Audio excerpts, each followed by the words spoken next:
दहशत के 84 दिन हो चुके हैं, लेकिन आदमखोर भेड़ियों का आतंक रुकने का नाम नहीं ले रहा। ताजा हमले में भेड़िए ने 6 साल की बच्ची पर अटैक किया। हालांकि बच्ची के परिवार वालों ने वक्त रहते उसे भेड़ियों का निवाला बनने से बचा लिया। गांव वाले अब भगवान भरोसे हैं और भगवान से ही अपनी रक्षा की गुहार लगा रहे हैं। वहीं न्यूज़ 18 की टीम लगातार ग्राउंड जीरो पर मौजूद है।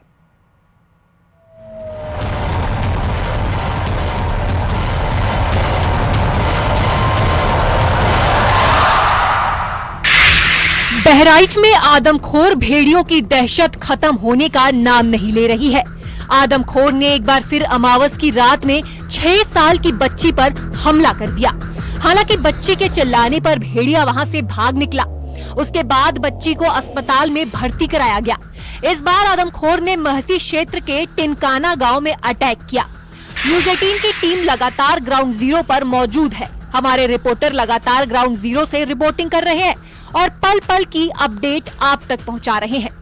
न्यूज़ 18 की टीम जब हॉस्पिटल पहुंची तो परिजनों ने बताया कैसे जब सब लोग सो चुके थे तब भेड़िए ने बच्ची पर हमला कर दिया। आज रात 3 आदमखोर भेड़ियों ने एक बार फिर महसी क्षेत्र के पड़ोहिया गांव में इस मासूम बच्ची पर जानलेवा हमला किया। इसे ले जाने की कोशिश की, लेकिन परिजनों की सतर्कता और चीख पुकार के चलते आदमखोर भेड़िया इसे छोड़कर भाग गया, जिसके चलते इसकी जान बच गई। इस वक्त इसके परिजन हमारे साथ मौजूद हैं, उनसे हम बात करेंगे। कैसे भेड़िया पहुंचा था, कैसे आप लोगों ने बचाया, क्या किया? भेड़िया ने हम लोग आई खाना पानी खा के सो गए तो आ गए हैं। सामने बरामदे में लेटी थी, हमारी अम्मा था, पहुंच गए। बस नटई ने पकड़ लिया। नटई ने पकड़ के आँच ली तो दांत गड़ गए थे, खून चलने लगा। वो जैसा हल्ला दंगा भवा परिवार में, वैसे भाग ली। उस बाद में आए अस्पताल को भेज लेके आए, भर्ती है यहाँ। न्यूज़ 18 की टीम उस घर में पहुंची जहां भेड़िए ने बीती रात हमला किया था। बच्ची अपने घर के आंगन में परिजनों के साथ लेटी थी जब भेड़िए ने उस पर हमला किया। परिजनों ने रो रो कर बताया कि वो कितना खौफनाक मंजर था जब आदमखोर भेड़िया उनके सामने छोटी बच्ची को बुरी तरह नोच रहा था और अपने जबड़ों में खींचकर घर से बाहर ले जाने की कोशिश कर रहा था। लेकिन परिजनों के जोर जोर से चीखने चिल्लाने के बाद भेड़िया वहां से भाग गया और वो किसी तरह अपनी बच्ची को बचा सके। गांव का वो घर दिखाना चाहूंगा जहां पर आज बीती रात इस भेड़िए ने हमला किया। आप देख सकते हैं कि ये पटोहिया गांव का वही घर है जहां पर आज करीब 6 वर्ष की मासूम पर भेड़िए ने जानलेवा हमला किया था। आप देख सकते हैं कि इसी बरामदे में वो बच्ची लेटी हुई थी और करीब 11 से 12 के बीच इस आदमखोर भेड़िए ने हमला किया। उस वक्त बच्ची के साथ उसकी दादी भी मौजूद थी। ऐसे में हम उनसे बात करेंगे और जानेंगे कि अम्मा कैसे, कब और कितने बजे भेड़िया आया था? भेड़िया आया था कि जैसे वह नींद पड़ ही रहा, मैंने इनके रहते से आएगा। हाँ तो चार नोच लिया हम अपने लन, वो अपने लन खींचे तब नोच पावा। तले सब टोला मोहल्ला दौड़े। तो यहाँ दरवाजा नहीं था आप? हाँ। कुछ नहीं। मैंने मर गया तब बनवाए तो यहाँ तो वैसे रह गया लड़का एक है जी के हम पागल कुछ करता नहीं। जैसा कि आपने देखा कि अधिकतर जितने 80% केस सामने आ रहे हैं उसमें यही सबसे बड़ा कारण है कि घर में दरवाजा न होने के कारण ये ऐसे केसेस होते हैं। बहराइच में आदमखोर भेड़िए के आतंक से ग्रामीण दहशत में है। भेड़िए से बचने के लिए अपने स्तर से ग्रामीण हर संभव कोशिश कर रहे हैं। भेड़ियों के आतंक से बचने के लिए ग्रामीणों ने पूजा पाठ शुरू कर दी। भेड़ियों से रक्षा के लिए सुंदर कांड का आयोजन किया गया। ग्रामीणों ने भेड़ियों से रक्षा के लिए अब हनुमान जी का सहारा लिया है। भेड़िए की दहशत पूरे बहराइच जनपद में और ऐसे में ग्रामीण परेशान हैं। उनका कहना है कि भेड़िया कब किसको अपना शिकार बनाए उन्हें पता नहीं। इसलिए मंगल का दिन आज देख सकते हैं कि इस मंदिर में किस तरह भक्तों का तांता लगा हुआ है। भक्त कैसे यहाँ पहुँच रहे हैं, उनका ये कहना है कि भगवान ही उनका एक सहारा है और हनुमान जी से गुजारिश कर रहे हैं, हनुमान से गुहार लगा रहे हैं कि उनकी रक्षा करें, उनके बच्चों की रक्षा करें, क्योंकि लगातार जिस प्रकार से ये प्रकरण हो रहे हैं ये चिंता का विषय। ऐसे में ग्राम प्रधान जी हमारे साथ है। प्रधान जी, कौन सा गांव है और पूजन क्यों करवा रहे हैं? पूजन सर इसलिए करवा रहे हैं कि हमारे गांव में भेड़िया बहुत आतंक कर रहा है सर। इसलिए हनुमान जी से प्रार्थना कर रहे हैं हम लोग कि भेड़िया से मुक्ति दिलाई जी। भेड़िया मुक्ति। सर आप बताइए क्या कोई घटना हुई थी आपके गांव? हमारे गांव में 27 जुलाई को 2 वर्ष की बच्ची थी, उसको जानवर ने निवाला बनाया था और इसी लिए हम लोग पूजा करा रहे हैं कि यहाँ से जानवर भाग जाए। सर भाग जाए। अम्मा ये बताइए कितना डर बना हुआ है आपके बच्चे? बहुत डर है, आज कोई व्यवस्था ना है पल्ला दरवाजा के। भगवान की तरफ से बस इनके तो क्या आप सहारे अपने हैं। सीताराम बोलिए, बताइए। बस सीताराम सीताराम बोले। बहराइच में भेड़ियों के हमलों को लेकर सभी अस्पतालों में अलर्ट है। महसी CHC में भेड़िए के हमले में घायलों के इलाज के लिए मूलभूत सुविधाओं की व्यवस्था की गई है। सभी बेसिक लेवल से और लेके जल्द इलाज होता है और भेड़िए के लिए हम लोगों ने सारे ARVs अवेलेबल हैं पर्याप्त मात्रा में। हमारी डॉक्टरों की टीम तैनात है। आशा ANMs जो हैं वो लोगों को डोर टू डोर जाके कैंपेन करके जागरूक कर रही हैं और हमारा कुष्ठ रोग भी खोजी अभियान भी उसी के तहत चला रही हैं।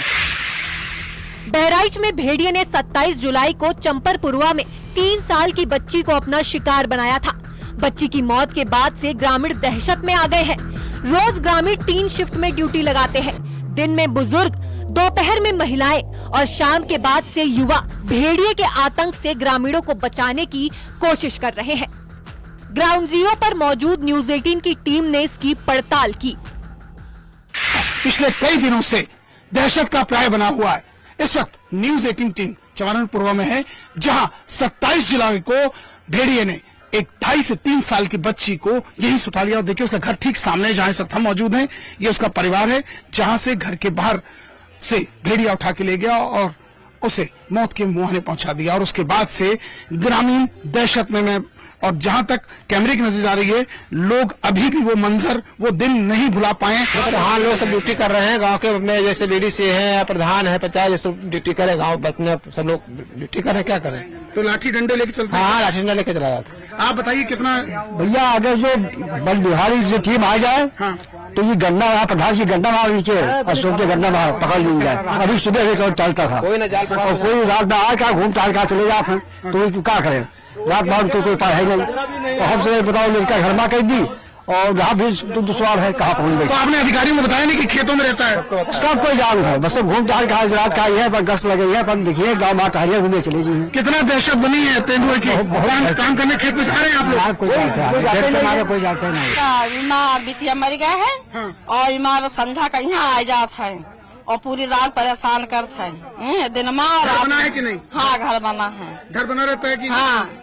बच्चों घर के अंदर रख रहे हो? हाँ, बच्चों के यहाँ अंदर रखे हैं और हम सब बाहर बैठ रहे थे, रात भर जागी थी पूरा। तो आप देख सकते हैं कि अगर गांव की बार मैं अपने कैमरामैन से कहूँ दिखाइए, पूरे ग्रामीण दहशत में। हालांकि 27 जुलाई के बाद यहाँ नहीं देखा गया है, लेकिन उसके बाद भी चंपारणपुरवा के लोग परेशान हैं और उनका ये कहना है कि हमारी रातों की नींद और दिन का चैन, या दिन का चैन और रात की नींद उड़ चुकी है। गांव के 5-5 करके लोग ड्यूटी देते हैं ताकि गांव के बच्चे, गांव के बुजुर्ग, गांव की महिलाएं सुरक्षित रहें। जर्नलिस्ट गोपी गिरी के साथ अमित गंजू, न्यूज 18 चंपारणपुरवा, बहराइच।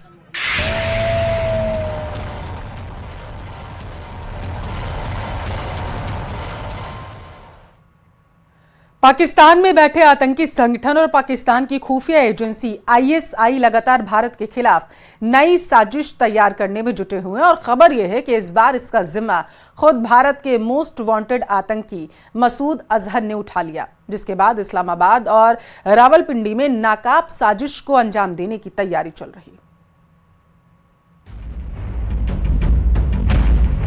पाकिस्तानी खुफिया एजेंसी ISI ने आतंकी संगठन जैश के अलावा लश्कर-ए-तैयबा को भी नए ऑर्डर जारी किए हैं।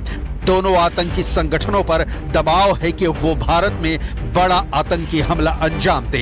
यही वजह है कि मसूद अजहर अब अपने आतंकी कैडर के साथ नए प्लान पर काम कर रहा है।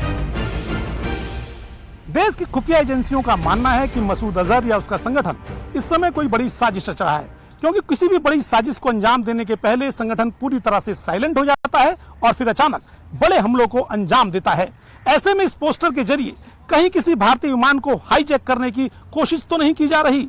ऐसा इसलिए भी हो सकता है क्योंकि आने वाले दिनों में जम्मू कश्मीर में चुनाव होने हैं और ऐसे में पूरे विश्व का ध्यान जम्मू कश्मीर की तरफ आकर्षित करने के लिए मसूद अजहर या उसका संगठन ऐसी बड़ी कार्रवाई को अंजाम दे सकता है। नेटफ्लिक्स की वेब सीरीज IC-814 को लेकर उठे विवाद के बाद सबकी नजर विमान हाईजैकिंग जैसे खतरों पर फिर से पड़ी है। 25 साल पहले इस आतंकी हमले ने देश को हिला दिया था। 1999 में दिल्ली से नेपाल जाने वाली एयर इंडिया की फ्लाइट IC-814 को हाईजैक कर लिया गया था। तब इस विमान और उसमें करीब 188 यात्रियों को हाईजैकर से छुड़ाने के बदले भारत को 3 कुख्यात आतंकियों को छोड़ना पड़ा था और ये सब अफगानिस्तान के कंधार में हुआ था। छोड़े गए आतंकवादियों में से 2 आज भी पाकिस्तान में आजाद घूम रहे हैं।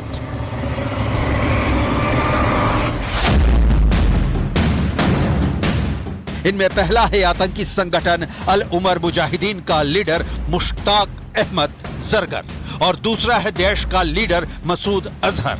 तीसरा आतंकी उमर शेख जो एक ब्रिटिश नागरिक था। इस बीच आतंकी मुश्ताक अहमद जरगर छुपा ही रहा, वो कभी सामने नहीं आया, जबकि मसूद अजहर लगातार एक्टिव है। वो भले ही पब्लिक के बीच नहीं जाता, उसकी नई तस्वीरें या वीडियो भी नहीं है, लेकिन अब उसकी तरफ से जारी किए गए पोस्टर से साफ है कि मसूद अजहर IC-814 की सिल्वर जुबली मनाना चाहता है और इसमें उसे तालिबान की मदद का भरोसा आज भी है। 1999 में भी अफगानिस्तान में तालिबान का शासन था। आज 2024 में भी अफगानिस्तान में तालिबान की हुकूमत है। क्या तालिबान फैक्टर ने जैश और मसूद अजहर के हौसले को फिर से बुलंद कर दिया है?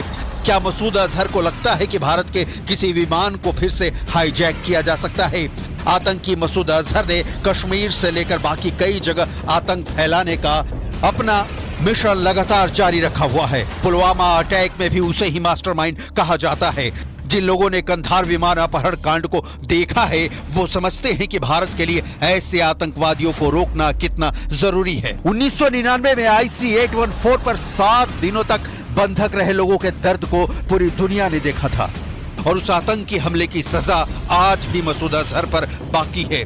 जब से मसूद अजहर ने अपने करीबी कमांडो के साथ बहावलपुर में गुप्त बैठक की है, इस पोस्टर को लेकर खुफिया एजेंसियां और गंभीरता से एक्शन में आ गई हैं। ये पोस्टर एक नए आतंकी हमले का मैसेज नहीं है, ऐसा मानना बड़ी गलती हो सकती है। भारतीय खुफिया एजेंसियां जहां एक तरफ इस पोस्टर के कोड को डिकोड करने में लगी हुई हैं, वहीं दूसरी तरफ देश के तमाम एयरपोर्ट्स पर सुरक्षा बढ़ा दी गई है। सुरक्षा बलों को अतिरिक्त तौर पर चौकन्ना कर दिया गया है। इसके साथ ही संवेदनशील रूटों पर जा रही फ्लाइट्स पर विशेष ध्यान दिया जा रहा है। इसके पहले IC-814 को जब हाईजैक किया गया था तो उसे पाकिस्तान ले जाया गया था और फिर वहां से उसे कंधार ले जाया गया था, जहां पर आतंकवादियों को छुड़ाने की डील की गई थी। मुमकिन है कि आतंकी मसूद अजहर सोच रहा है कि वो फिर से ऐसे ही हाईजैक वाली साजिश रचकर बड़ा धमाका कर सकता है। दरअसल 1999 के विमान हाईजैक के बाद से आतंकी मसूद अजहर ने बीते 25 सालों के दौरान कभी भी IC-814 पर न तो कोई बयान दिया और न ही कुछ लिखा है, लेकिन 25 साल बाद अचानक मसूद अजहर ने IC-814 पर अपने आतंकवादियों के लिए एक संदेश जारी किया है। मसूद अजहर पाकिस्तान की सेना और ISI के इशारों पर चलता है, इसमें कोई शक नहीं। ISI के एजेंडे पर कश्मीर हमेशा रहता है। सवाल है कि 2024 में कौन से मौके पर वो बड़ा आतंकी हमला करे कि कश्मीर मुद्दा इंटरनेशनल हो जाए। इसीलिए जम्मू कश्मीर में होने वाले चुनावों पर ISI की भी नजर है। जम्मू कश्मीर को लेकर इस वक्त भारत का पूरा ध्यान विधानसभा चुनाव पर है और ये ऐसा मौका है जिसे पाकिस्तान कभी नहीं चाहेगा कि सब कुछ ठीक ठाक और आराम से हो। यही वजह है कि मसूद अजहर के IC-814 वाले पोस्टर को बहुत गंभीरता से लिया जा रहा है।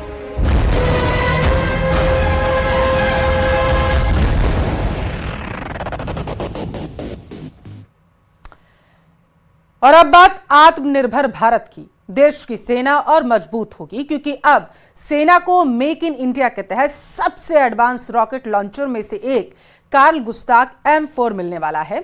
1976 से सेना कार्ल गुस्ताव से दुश्मनों को पस्त करती आ रही है। इस हथियार से 1 मिनट में 6 राउंड फायरिंग होती है। अब इस खतरनाक हथियार का सबसे लेटेस्ट वर्जन हरियाणा में बनेगा।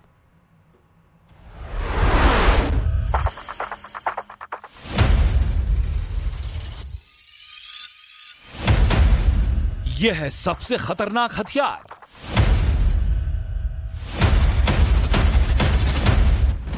दुश्मनों का काल है कार्ल गुस्ताफ।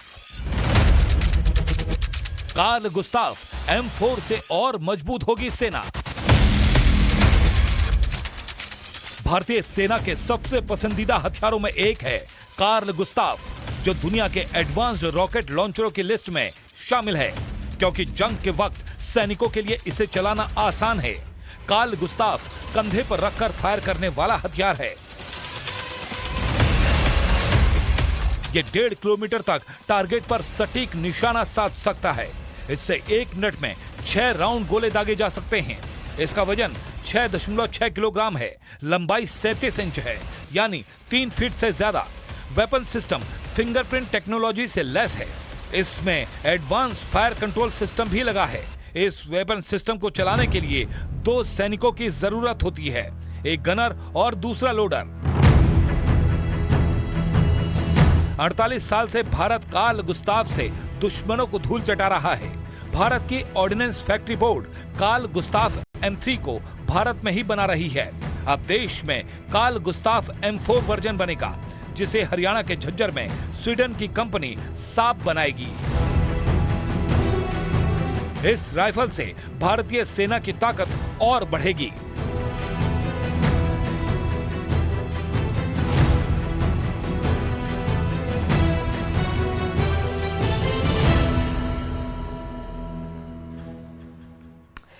कांधार कांड पर बनी वेब सीरीज के विरोध और सरकार की सख्ती के बाद नेटफ्लिक्स ने अपनी गलती को मान लिया है और आतंकियों को हिंदू बताने वाले कंटेंट पर भूल सुधार के लिए तैयार हो चुका है। नेटफ्लिक्स ने कहा है कि अब वेब सीरीज IC-814 में आतंकियों के असली नाम दिखाए जाएंगे। नेटफ्लिक्स की ओर से सरकार को यह आश्वासन भी दिया गया है कि आगे से भारत के लोगों की भावनाओं को ध्यान में रखकर ही उनके OTT प्लेटफॉर्म पर कंटेंट जो है वो अपलोड किया जाएगा।